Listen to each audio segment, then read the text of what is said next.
Hello everybody, I am Kamen. Yes, just regular Kamen. I'm not using avatars for this, although I might put Skull in the corner. So, in order to actually get more content out to you guys and to cover things that I wouldn't normally do in my regular commentary series, I decided to put videos out like this. And what I will cover is that this will range from things like one-shots, or in the case of this video, actually covering a few points that I missed in previous videos that I've made, all the while having some drawing going on in the background, just so I can have some footage and, not do so much editing, that sort of jazz. In addition, I'm more or less going off cuff on this, so if I do slur my words and these sorts of things, I apologize.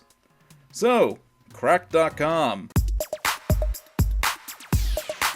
Hey America, I'm Crack Senior Editor Josh Sargent, and I'm here to talk about Chaos Emeralds!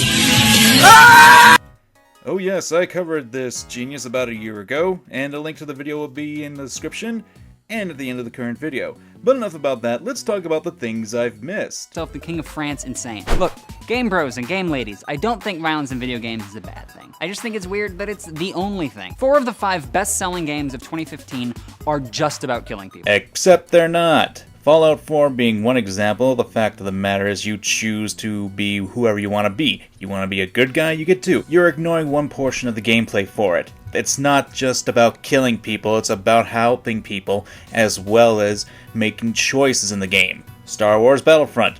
It's literally about being in the Star Wars universe. In GTA 5, you can do more than just killing people. You can play golf in it, for crying out loud. One Twitter user pointed out that at the 2016 E3 Gaming Expo, 89% of the games shown were about solving problems with violent retribution. And people lost their shit at him just for saying that. Why? So, I'm gonna be honest, this is the thing that made me want to go back to this video and cover a few more points. First of all, I gotta kick myself for not catching this. Why? Because the tweets here are so stupid to show for his point. Here's an example. There are over 600 games at E3 and you use the less than 100 games showed at the media briefings? You are dishonest. There is a difference between include and focus. This is incredibly lazy thinking. And who gets to judge when media violence qualifies as glorification? And they chose these tweets. The one I could give you for being, rude, is that he has a punchable face, and that's more of an observation and insult, and nothing akin to dogpiling. But most of these tweets were calling out how manipulative Macintosh was.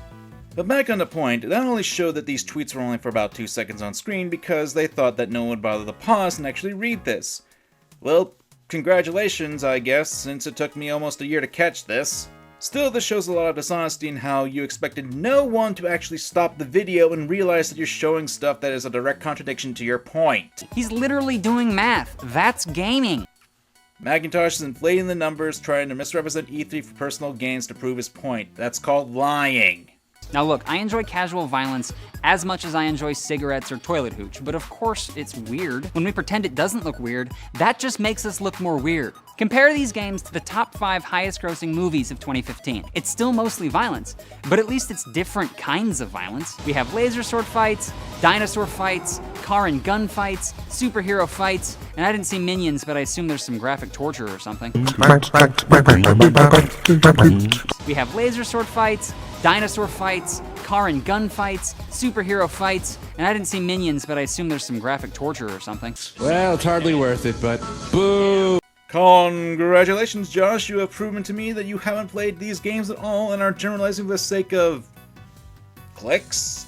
Yeah, that seems about right. I get it though. This is a sensitive topic for a lot of people because we remember a time when people were trying to make video games not a thing anymore. In the 90s, there was serious discussion about whether or not games were causing all the problems in the world and needed to be banned forever. Don't really have a point here, but I gotta play for context's sake. So at the risk of sounding cynical, even if scientists wearing lab coats and speaking in European accents conclusively proved that video games caused real-world violence, they probably still wouldn't take them away. Because gaming is expensive enough now to be a rich people hobby, and rich people hobbies can be literally anything. We're safe. Who cares? So let's just go full punk rock and admit that gaming is super Are you daft, man? Do you not realize what you're saying, or are you content with just having verbal salad coming out of your mouth every chance you get? Now this is why I had to play that other clip first, because you know that controversy about games being violent about 2 decades ago in the 90s? Yeah, you know what the conclusion was? That video games don't cause real-world violence.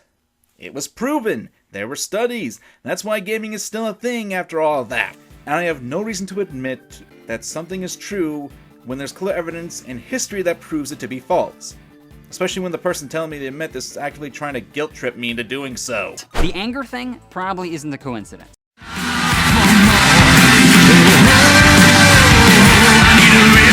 Hey, wait, did you steal my gag?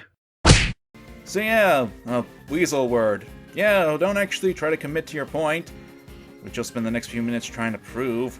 I can also tell you anecdotally that writing about video games attracts way more internet hate than writing about anything else. Anecdotally.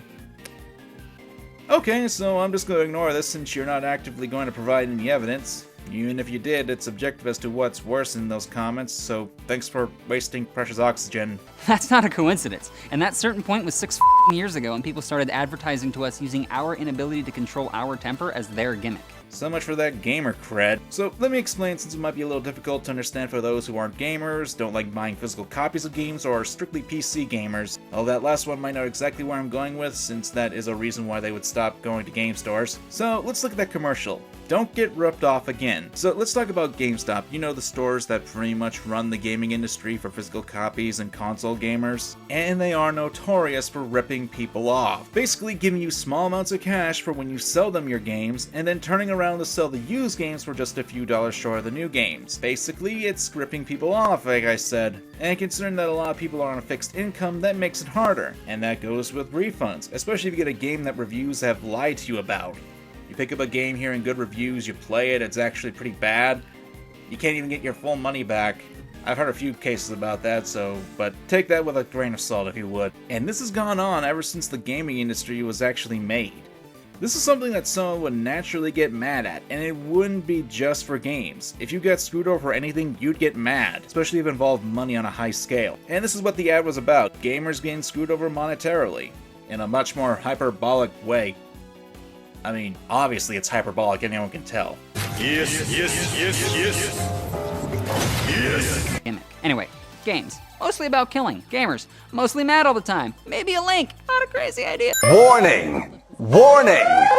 Bullshitter alert! Oh, my Arceus, it was already proven in the 90s that games don't cause violence. You already mentioned that debate, remember? You see, it's people like this that get idiots like this. You mean the Chaos Emeralds? Saying idiotic things like this. We have to do something about maybe what they're seeing and how they're seeing it, and also video games. I'm hearing more and more people say the level of violence on video games is really shaping young people's thoughts. So thank you! Willing to bet money that the moment Trump said that, you had a change of mind. A lot of people who like to spew that stuff seem to be coming out of the woodwork, really denouncing Trump's claims. Because we just want to beat people to death with a baseball bat. Again, no judgment, because that's awesome, but that's still why we're playing. You've been judging gamers throughout this entire video. Alright, that's pretty much it, all I gotta say. Even after a year from this video, it still kinda sucks. And how I missed a lot of these points in my original commentary on the matter, I'll never know. Maybe I've got that gamer rage that people are talking about all the time. But whatever. I'm Kamen. Remember to examine your fandom and be sure to consider supporting the channel. If you did like this kind of video, let me know in the comments below, and who knows, maybe I'll make more of these in the future. Thank you, bye!